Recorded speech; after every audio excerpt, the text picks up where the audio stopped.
السلام علیکم دوستو، آج ہم بات کریں گے فیصل مسجد۔ فیصل مسجد ایک بہت بڑی عظیم و شان مسجد ہے جو پاکستان کے دارالحکومت اسلام آباد میں واقع ہے۔ اس مسجد کو جنوبی ایشیا کی سب سے بڑی مسجد ہونے کا اعزاز بھی حاصل ہے۔ پاکستان کی فیصل مسجد ایک نمایاں حیثیت رکھتی ہے۔ پاکستان کے دارالحکومت اسلام آباد میں مرغلہ کی خوبصورت پہاڑیوں میں فیصل مسجد کو ایک صحرائی خیمے میں تعمیر کیا گیا۔ فیصل مسجد اپنی انوکھی تعمیر اور خوبصورتی کی وجہ سے پوری دنیا میں مشہور ہے۔ 1959 میں جب اسلام آباد کی منصوبہ بندی کی جا رہی تھی تو ان منصوبہ سازوں کے ذہن میں ایک ایسی مسجد کا خاکہ بھی تھا جو پرکشش بھی ہو، پرجمال بھی۔ مارچ 1975 میں جب شاہ فیصل وفات پا گئے تو حکومت پاکستان نے فیصلہ کیا کہ یہ مسجد ان کے نام سے منسوب کی جائے۔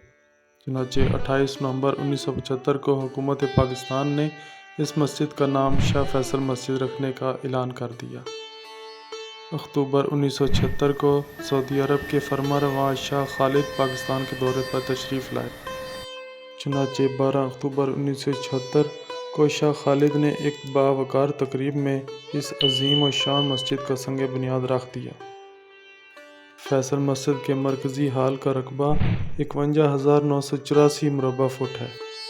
مرکزی ہال کے چاروں طرف مینار ہیں جن میں سے ہر ایک کی بلندی 286 فٹ ہے۔ مسجد کا مرکزی ہال ایک خیمے کی شکل میں ڈیزائن کیا گیا ہے جس کی اونچائی اندرونی جانب سے 134 فٹ اور بیرونی جانب سے 150 فٹ ہے۔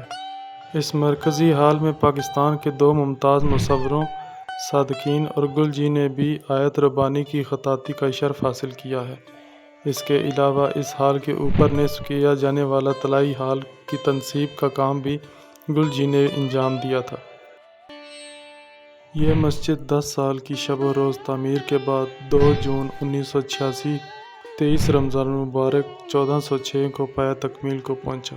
یوں وہ خواب جو شاہ فیصل نے 1966 میں دیکھا تھا 2 دہائیوں کے بعد حقیقت کا روپ دھار گیا۔ اگر آپ کو میری ویڈیو اچھی لگتی ہے تو لائک کر دیں، سبسکرائب کر دیں اور دوستوں میں شیئر کر دیں۔ شکریہ۔